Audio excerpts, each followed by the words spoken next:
On her birthday, Chloe overturned the table of food I had spent the entire day preparing, all because of her brother-in-law, Liam, before she stormed out of the apartment. I didn't follow her. I didn't try to explain myself or apologize the way I always did whenever her temper flared. Instead, I found a cloth and a mop and began the slow process of cleaning the sticky, colorful mess from the floor. About 6 hours later, a message from Liam appeared on my phone, a transparent attempt to play the peacemaker. He wrote that Chloe hadn't intended to flip the table. She was simply worried about me because I have a sensitivity to ginger and scallions. He claimed she only gets angry when I don't remember the things she says because she loves me so deeply. He told me she was at a club, drinking heavily and talking about ending our relationship, and that I should rush over, tell her I was sorry, and bring her home. He even included a short video. In the chaotic, flashing lights of a private club room, Liam's hand was wrapped securely around Chloe's as she gripped a wine glass. They were pressed against each other in a way that was far too intimate for a brother-in-law and sister-in-law, and his voice was a low, gentle murmur as he tried to console her. "Chloe, stop drinking so much," he said. "Alex didn't mean for this to happen. I'll get him to apologize to you right now. Just make up with him, please." Chloe let out a scoff. "Even if he apologizes, I'm never forgiving him. I've had enough of this life. We're finished. I'm breaking up with Alex." I watched the video of Liam and Chloe clinging to one another for a long, silent moment before I typed my reply on the screen. "An apology won't be necessary. Please tell Chloe for me that her wish is granted. We're done." Practically every single argument and period of cold silence Chloe and I had endured was because of Liam. He was supposed to be her brother-in-law, engaged to her older sister, but a week before their wedding, her sister was in a terrible accident that left her in a coma. Liam didn't abandon the family just because his fiancée was in a vegetative state, and because of this perceived devotion, Chloe always took special care of him. She gave him unlimited access to her properties and knew his habits and preferences with a startling level of detail. She knew he had a preference for sweets, that he detested ginger and scallions, and that milk often upset his stomach. She knew he preferred a minimalist design aesthetic with cool, blue-gray tones, and that he enjoyed cultivating all different kinds of ferns. She also knew he had a fear of thunder and lightning, so on every stormy night, whenever Liam called, she would drop everything and rush over to be with him. It wasn't just for thunderstorms either. Whenever Liam needed her, for any reason at all, Chloe was always just one phone call away. Initially, I felt a great deal of sympathy for Liam and wanted to help Chloe in her efforts to care for him. But over time, I began to notice that Liam seemed to be exploiting her kindness. His reasons for summoning her became increasingly trivial and ridiculous. A cramp in his leg, a minor stomachache, a paper cut on his finger. If Liam were a teenager, I might have understood Chloe's intense level of care, but he was 2 years older than both of us. He was not disabled or incapable of looking after himself. And even if he were, that would be no excuse to monopolize someone else's girlfriend with absolutely no sense of boundaries. Chloe and I began to argue about how deeply Liam was encroaching upon our lives, and problems started to surface between us. Our first major fight happened on Valentine's Day. Chloe had brought Liam along to what I had planned as a romantic dinner for two. The gift she presented to me was identical to the one she gave him. Liam, she explained, was fond of blue-gray tones, whereas I was largely indifferent to those cool colors. I couldn't understand why Chloe would give me a gift that I had no particular feeling for. Liam just offered a gentle smile. "Chloe and I picked them out at the mall together," he said. "She knows how much I love this design, so she even chose wrapping paper in blue-gray to match." I stared at the blue-gray tie clip and the matching wallet laid out in front of me, a tight knot forming in my stomach. It was Valentine's Day. What was the meaning behind Chloe giving Liam a gift? Even if it was supposedly on behalf of her comatose sister, what did that say about me?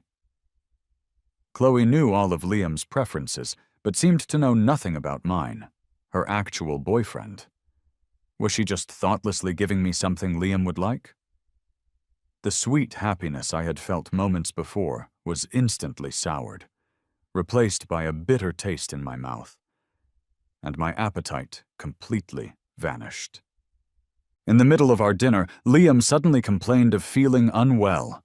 Chloe immediately went into a panic, insisting on taking him to the hospital and shouting at me for driving too slowly. It turned out to be a simple case of gastroenteritis. The dishes I had ordered contained an ingredient he couldn't eat. Chloe was furious with me. She said if anything serious had happened to Liam, she would never forgive me, and she proceeded to block me on all my messaging apps over the incident. To be honest, I felt wronged. Yes, I had ordered the food that night, but no one had informed me that Liam would be joining us and playing the third wheel. Besides, isn't he a grown man? Doesn't he know what he can and cannot eat? Despite my feelings, I loved Chloe, and Liam really had gotten sick. In the end, I was the one who had to offer an apology and admit I was at fault before she would finally make up with me. We reconciled, but Liam continued to insert himself between us time and time again, as if he had a GPS tracker planted on her. He always seemed to know what our plans were and would consistently find some flimsy excuse to ruin our dates. I was growing tired of it, but Chloe always swore she just felt sorry for him, and that helping him was akin to helping her sister. Torn, I forgave Chloe's clear favoritism toward him repeatedly. On our 4th anniversary, I planned a special dinner. I lit candles, opened a bottle of expensive red wine, and was ready to celebrate with Chloe. Just as we were exchanging our gifts, Liam showed up uninvited. Upon seeing the custom cufflinks Chloe had given me, Liam's eyes turned red. He choked up and said that Chloe's sister had once promised to give him a very similar pair. In the end, Chloe gave the cufflinks she had custom made for me to Liam. I had wanted those cufflinks for a very long time. I couldn't comprehend why Chloe would just hand my gift over to Liam right in front of my eyes, and I couldn't understand how Liam had the audacity to accept a gift that was clearly meant for me. I was so disappointed and angry at Chloe's blatant favoritism that I gave her the silent treatment for a week. Chloe thought I was being petty, arguing that they were just a pair of cufflinks and she could easily buy me another pair. But I didn't believe I was in the wrong. I had wanted those specific ones for a long time. If Liam wanted cufflinks, he could buy them himself. I would have even purchased them for him.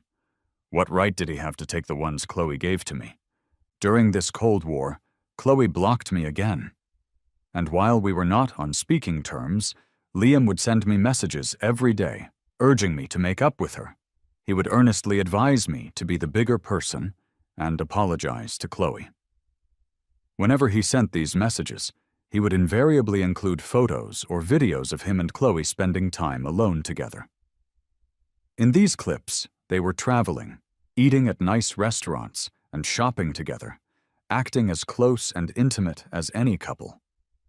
Seeing those images and videos he sent, I was so angry I could have coughed up blood. I don't think any man could tolerate his girlfriend being that intimate with another guy, especially right after a fight. Even though Liam was technically her brother-in-law, it still made me sick to my stomach.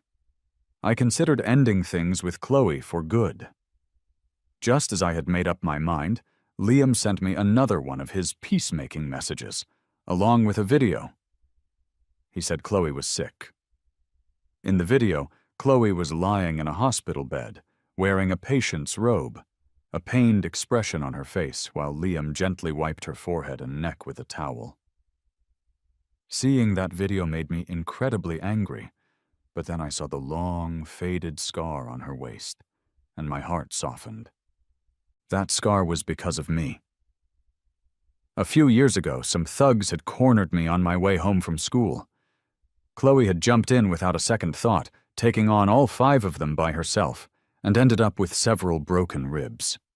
The scar on her waist was a permanent reminder that she had once protected me.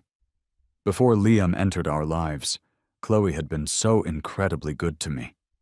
Thinking about our shared past, I caved and went to the hospital to make up with her, ending our Cold War. After that fight, Chloe proposed to me. She said I was the only one she truly loved, and that she only took care of Liam out of a sense of pity and familial duty. Chloe said she couldn't imagine a life without me and wanted to marry me so we could be together every day. We started planning the wedding, getting formally engaged, writing out invitations, and preparing everything we would need. As we were getting things ready, Liam, as always, popped up to cause trouble, finding all sorts of ways to command Chloe's attention. The fact that he would call her over for every minor headache and fever was starting to make me suspicious, but I tried not to think too much of it. Then, on the day we were scheduled to try on our wedding attire, Chloe never showed up. I waited alone at the bridal shop for 6 hours. In the end, I went home without even trying on a single thing. Chloe finally found the time to send me a message that night. She explained that Liam had a severe stomachache, and they had run all sorts of tests at the hospital but couldn't determine the cause. She said he was in a great deal of pain, so she stayed with him and completely forgot to let me know. Likely feeling guilty for standing me up, Chloe suggested we go to City Hall the next day to get our marriage license first. She said she was still at the hospital with Liam, but that I should meet her at City Hall at 9 in the morning, sharp. I didn't take her words seriously. Perhaps it was because I had been disappointed by her standing me up far too many times. The next morning, I did not go to City Hall at 9, as we had agreed. I went to work instead. The morning was incredibly busy, and I didn't even glance at my phone. During my lunch break, I finally looked at my phone and saw a message from Chloe, sent just 10 minutes earlier. "I'm sorry, Alex. Something came up with Liam. I can't make it to City Hall to get the license." I read her message and a corner of my mouth twitched into a humorless smile. It was a good thing I wasn't foolish enough to go and wait at City Hall. I could only imagine how agonizing it would have been to wait 4 hours for her to never show up. I thought about how frequently Liam seemed to have emergencies while Chloe and I were trying to plan our wedding. It was always chest pain, a sprained ankle, or even his dog running away. He could always invent a reason to call her away, and Chloe's willingness to drop everything for him felt like a persistent thorn in my side. I began to seriously wonder if I had made a terrible mistake by agreeing to marry her. If Liam was going to be summoning her away at any time, for any reason, after we were married, what was the point of getting married at all? I didn't reply to Chloe's message. After lunch, I went back to work. For the next 3 days, Chloe made no attempt to contact me, and I made no attempt to contact her. It was as if we had suddenly severed all communication. Well, not entirely. I could still see what she was up to because she appeared all over Liam's social media feed. His mysterious stomachache was gone, but now his mother was sick, and Chloe was busy taking her to the doctor. In Liam's posts, Chloe was depicted running around non-stop. She apparently covered all of his mother's medical expenses and even took him shopping and on trips after his mother recovered. I remembered how she always had an excuse to be busy whenever my own parents came to visit, leaving me to handle everything by myself. A heavy, sinking feeling settled in my chest. I had definitely rushed into this engagement. A week later, Chloe showed up at my office building holding a massive bouquet of 999 roses. She handed me the flowers, offered a sincere apology, and told me she had booked a table for a romantic candlelight dinner. She held my hand and began to reminisce about all the good times we had shared. I'm a sentimental person, and as she talked about our past, the complaints and the growing desire to break up that had been building inside me for weeks just seemed to die on my lips. Life went on, blandly and uneventfully. Soon, it was Chloe's birthday. She said she wanted to spend it alone with me, that she missed my cooking. I had almost forgotten, but it had been nearly 3 months since I had last made her breakfast or dinner. I didn't truly believe we would spend the day alone. Based on all past experience, I was almost certain that Liam would somehow show up. Even so, on her birthday, I still meticulously prepared all of Chloe's favorite dishes, baked a cake from scratch, opened a bottle of good red wine, arranged fresh flowers, and had a gift ready and waiting. Sure enough, when Chloe arrived, she was not alone. Liam was with her. The sight of him made my eye twitch. I had a very bad feeling about how the night would unfold. My sixth sense was spot on. Just as I pulled out the birthday gift I had gotten for Chloe, Liam pulled out his gift for her as well. We had bought her the exact same gift, a watch from the same luxury brand. A watch exchanged between a couple has a special, intimate meaning. I had ordered this specific watch for Chloe 6 months ago. I gave it to her because we were in love, and I wanted her to think of me and feel my presence whenever she looked at the time. But Liam was her brother-in-law.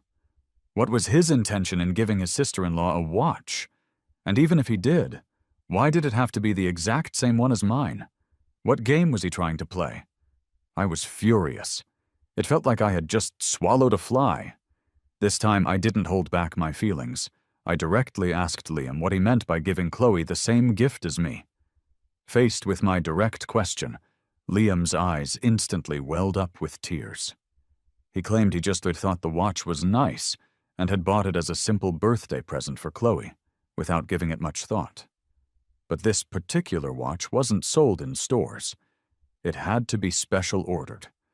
I remembered clearly that Liam had been with me when I was picking it out, which meant he was lying through his teeth. My pointed questioning left him speechless. He choked back a sob and promptly left the apartment. Chloe immediately chased after him. After about half an hour of what I assumed was coaxing and consoling, she returned with a red-eyed Liam. Chloe was pulling him back by the hand, their fingers intertwined as they walked in. His eyes were still red and puffy, and Chloe was gently consoling him. "Don't be mad," she said to him. "He doesn't have a filter. I'll make him apologize to you later." The way Chloe was comforting Liam looked exactly like a girlfriend consoling her boyfriend. I had only ever seen Chloe dote on Liam in the photos and videos he sent me. Seeing it in person now made me feel sick to my stomach. I didn't know what I had done wrong that would require an apology. Watching Liam being coddled by Chloe filled me with a profound sense of disgust. But I reminded myself that it was her birthday, so I suppressed my annoyance, set out the bowls and chopsticks, and told them it was time to eat. Chloe served Liam, dishing up his food and filling his soup bowl with a practiced ease. The careful, attentive way she treated him made my stomach clench. I kept my head down and shoveled rice into my mouth, the sound of their quiet conversation buzzing in my ears. The disgust was growing stronger. I knew I couldn't take it anymore. I had to have a serious conversation with Chloe. As soon as dinner was over, we were going to talk. Just as I was steeling myself for this, Liam, who had been speaking softly to Chloe, suddenly started to gag. Chloe immediately asked with alarm, "What's wrong?" "Scallions," he gasped. "There are scallions in the fish, Alex. Why did you put scallions in the fish? You know Liam can't eat them." Hearing Chloe's accusatory tone, I slammed my chopsticks down on the table. "Isn't it normal to put scallions in fish?" I retorted. "But Liam can't eat scallions." "What does that have to do with me?" I shot back. "Did I know he was coming today? If he can't eat scallions, he can just not eat the fish, can't he?" I rarely used such a harsh tone with her. Chloe was stunned for a moment. Then her anger flared up even more intensely. "What's with your attitude?" "This is my attitude," I declared. Seeing us on the verge of a full-blown fight, Liam's eyes welled up with tears again. "Don't fight because of me," he whimpered. "It's all my fault. I'm sorry, Alex. I know you don't like me. I won't bother you and Chloe anymore." I sneered at him. "You'd better mean that!" Chloe pointed a trembling finger at me. "Apologize, Alex. You apologize to Liam right now. And if I don't, then we're breaking up." "As you wish." The moment those words left my mouth, Chloe flipped the entire table. The dishes I had worked so hard on, the cake, the red wine, all of it smashed onto the floor in a chaotic mess. Hot soup splashed onto me, stinging my skin. A sharp shard from a broken wine bottle cut deeply into my calf. I heard Liam cry out in pain. "It hurts! It's so hot!" Chloe immediately helped Liam up and rushed him out the door. I looked down at the gash on my leg, blood steadily flowing from the wound, and a bitter smile formed on my lips. It was crystal clear who was more important to Chloe. I found the first aid kit, treated my own wound, and then began cleaning up the wreckage. As I cleaned, memories of my time with Chloe flashed through my mind like a movie. Chloe had been good to me, but that kindness was conditional. When Liam wasn't causing trouble, she was the perfect girlfriend. But as soon as he showed up, she would invariably choose him over me. I didn't want to be the perpetual runner-up anymore. I wanted to be the only one. My mind was made up. That's when Liam's message came through. Seeing him nestled so intimately against Chloe, hearing her casually talk about our relationship and her desire to break up with me, I didn't feel as sad as I had expected. I typed out each word carefully on my phone. "As she wishes. We're breaking up." After sending the reply, I started packing my things. The apartment I was living in had been bought by Chloe, but I had designed the entire interior. Every single piece of furniture, from the large items like the sofa, bed, and cabinets, down to the small decorations and even the tissue boxes, had been carefully chosen by me. Now that we were breaking up, there was no reason to leave them behind. I wasn't like Chloe, a rich girl born with a silver spoon in her mouth. I was just a regular guy. I had bought all that furniture to match her specific tastes. It was expensive and had cost me a lot of money. I couldn't just walk away and leave it all for her. To cut my losses, I listed all the carefully selected furniture for sale online. The price was less than half of what I had originally paid, which stung, but it was the best way to minimize the financial damage. In our 5 years together, Chloe had given me a lot of expensive things. Since we were breaking up, I obviously couldn't take them with me. But I could take back what I had given her. I sorted all the gifts she had ever given me into categories and packed them neatly into boxes. Then, I listed the bags and cufflinks I had bought for her on a second-hand marketplace. The watch I was going to give her tonight was now a lost cause, and since I couldn't return it, I listed that online as well. I also called the wedding planning company to officially cancel the wedding. Chloe and I had bought each other wedding rings. Since we were breaking up, there was no longer a need for them, so I called the jeweler to return the ring I had purchased for her. Dealing with all these miscellaneous tasks took me several days. Chloe never came back to the apartment, not even once. She didn't send me a single message. I didn't even have to check. I knew she had blocked me, just like all the other times before. Since she had chosen to block me, there was no need to tell her we were breaking up in person. Liam would surely pass the message along for me. While there was no news from Chloe, Liam sent me messages every day, telling me to apologize. It was the same old routine, always accompanied by various videos of him and Chloe being intimate.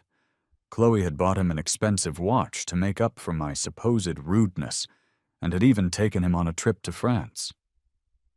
They strolled through lavender fields and watched the sunset from the Eiffel Tower. Watching the videos Liam sent, I didn't feel much pain. Instead, it confirmed a suspicion I had harbored for a while. Liam had romantic feelings for Chloe. And as for Chloe's feelings for him, based on the videos and photos, it seemed to be mutual. So my stepping aside was exactly what they both wanted. My heart felt heavy, but once I thought it through, I felt a profound sense of relief. At least I could get out now, before it was too late. On Wednesday, it was our mutual friend Mark's birthday. I bought a gift and went to the party. When I reached the door of the private room, I could hear voices from inside. Someone was asking Chloe, "Chloe, what's going on with you and Alex? I haven't seen you two together in a while. Chloe replied nonchalantly. We broke up. What? Weren't you guys getting married? Someone else asked. People can get divorced after they're married. Isn't it normal to break up before you even get there? Even though I had already decided to make a clean break, hearing her say it so casually still stung a little. Mark asked her, Are you sure you want to break up with Alex? You guys have been together for so many years. Unless it was something major, I don't think you need to go this far. Then I heard Liam's gentle voice. It's not serious enough to break up. They're just having a little disagreement. When Alex gets here, I'll have a good talk with him. He loves you so much, Chloe. As long as he's willing to apologize, you should forgive him this time. Chloe's friends all chimed in to persuade her. Alex is so good-natured and he loves you so much, he'll definitely apologize. We'll help talk to him later. Chloe seemed pleased by this.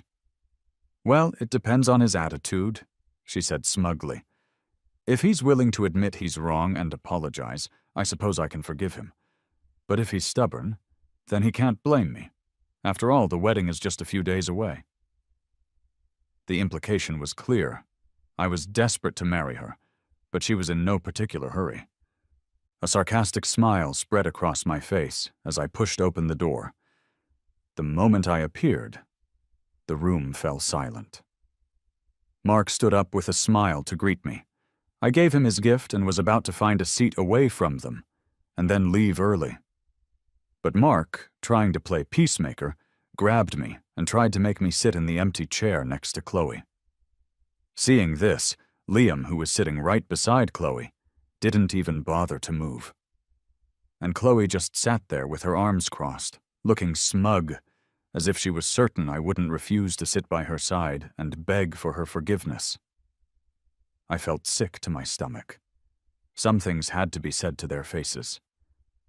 Chloe and I have already broken up. It wouldn't be appropriate for me to sit next to her.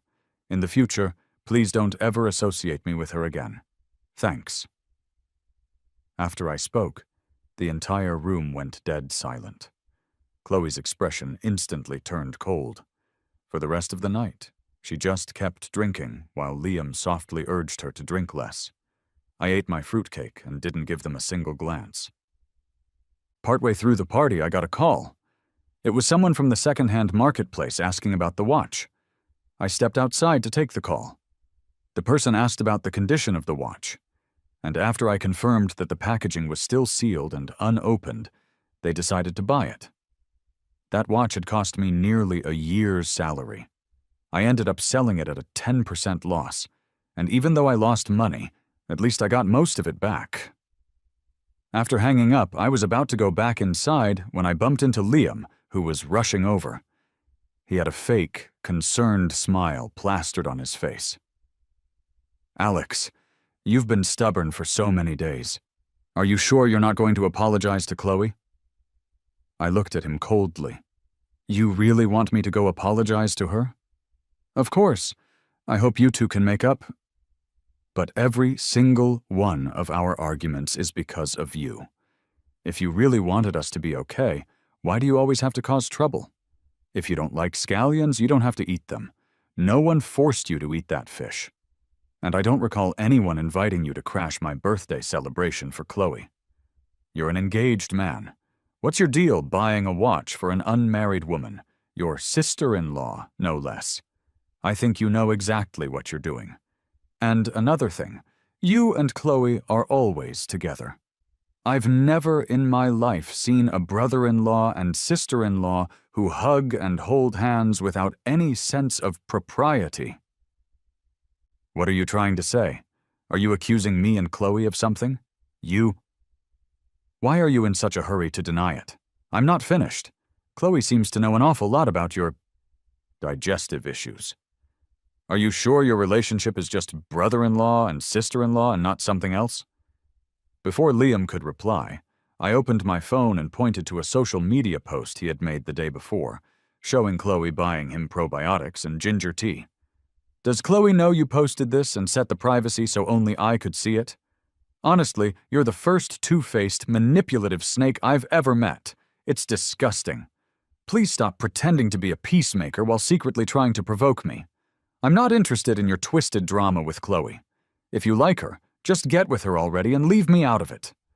With everything out in the open, Liam's expression changed completely. The act was over. "Since you already know, then I hope you'll stick to your word and stay far away from Chloe. Don't come crawling back." I scoffed. "And who are you to say that to me? Her new boyfriend? As far as I know, you're still technically engaged to her sister. So, are you trying to get with both sisters at the same time?" Liam's face turned a ghastly shade of pale. "How could you say something so vile?" Seeing his teary-eyed act just disgusted me further. "Cut it out. I'm not Chloe. A few crocodile tears won't work on me. By the way, I've always been curious about something. Does Chloe know you're in love with her?" With his cover completely blown, Liam stared at me with pure, unadulterated hatred. "Of course she knows. Why else do you think she chose me over you time and time again?" "Fine. Then I wish you two a lifetime of happiness." I had already given Mark his gift, so there was no reason to go back into the party. I sent Mark a text saying something had come up and left the club. Just as I stepped outside, I heard rapid footsteps behind me. A hand grabbed my shoulder, and Chloe's furious voice rang out. "Alex, you've got some nerve! Who gave you the right to hit Liam? Apologize to him right now, or else!" "What the hell? When did I hit Liam?" I shook off her hand. "I don't know what you're talking about." "Still denying it? I really underestimated you. You act so gentle and harmless, but underneath you're this vicious and unreasonable. You were just jealous that I'm nice to Liam and take care of him, so you got angry and started insulting him, and then you hit him, didn't you?" I found the entire situation hilarious. "You're overthinking things. I'm not as pathetic as you think. We've already broken up. I would never do something like that over you. Just so you know." "Are you daring to say you didn't curse at Liam? I have an audio recording of you insulting him. Alex, my patience is limited. Apologize to him right now, and I might forgive you. I'm telling you, what you've done has crossed my line. I will never marry you. A malicious and irrational person like you doesn't deserve to be my husband. If you dare not to apologize, our wedding is off." "Got it," I replied calmly. The whole story about me insulting and hitting him was obviously a lie concocted by Liam. Since I had no intention of having anything to do with Chloe ever again, I told her, word for word, "I'm not going to apologize for anything. As for the wedding you mentioned, you must have a short memory. We've already broken up, so we couldn't possibly get married, right?" I watched as Chloe's face turned from red to white, then to a sickly green. She glared at me as if I were the worst person on earth. "Alex, since you're choosing the hard way, don't blame me. I'm telling you, assault is illegal. I'm calling the police right now." I just found it laughable. Chloe was actually willing to send me to jail to protect Liam. She really must love him. Since she was so eager to stand up for him, I'd let her. I said slowly, "Then call the police and let them handle it." Just as I finished speaking, Liam suddenly darted out. He looked completely different from the smug person he had been just moments ago. There was a clear red handprint on his face. He grabbed Chloe's hand. "Chloe, Alex didn't mean it. Just let it go." I looked at this pathetic act and found it ridiculous. "Mr. Evans, are you sure I actually hit you?" Liam didn't answer. He just started crying. His act was nauseating, trying to frame me thinking I was a pushover. I said clearly, "Miss Vance, Mr. Evans, just a reminder, the club has security cameras. We can just check the footage to see if I hit him or not." The moment I said that, Liam's face changed. He grabbed Chloe's hand and cried, "Chloe, please don't do this to Alex. How am I supposed to face anyone after this? It's okay if I'm a little wronged. Let's just drop it. I'm begging you, okay?" Hearing this, Chloe looked at me furiously. "Alex, what more do you want? Why are you being so difficult? Is it that hard to apologize when you've done something wrong? Of course it's not hard, but why should I apologize for something I didn't do? I didn't want to waste any more breath on them. Miss Vance, I've said it before. You and Mr. Evans can call the police. Neither of them seemed inclined to do so, and I was done playing along. Just then, a patrol car drove by. I waved my hand. The police are here. Let's go file a report. Before I could even move, Liam collapsed dramatically into Chloe's arms. Chloe frantically called his name a few times, then shoved me hard. Alex, I'm telling you, if anything happens to Liam, I will never let you go. She pushed me so hard that I fell to the ground, scraping my arms and legs on the rough pavement. By the time I managed to get up, Chloe was already helping Liam into a car and driving away. Those two psychos were truly disgusting. I limped to a nearby pharmacy to treat my scrapes, then took a cab to my new place. I washed up, got into bed, and fell asleep quickly. I was woken up in the middle of the night by my phone ringing. I groggily picked it up and saw it was Liam calling.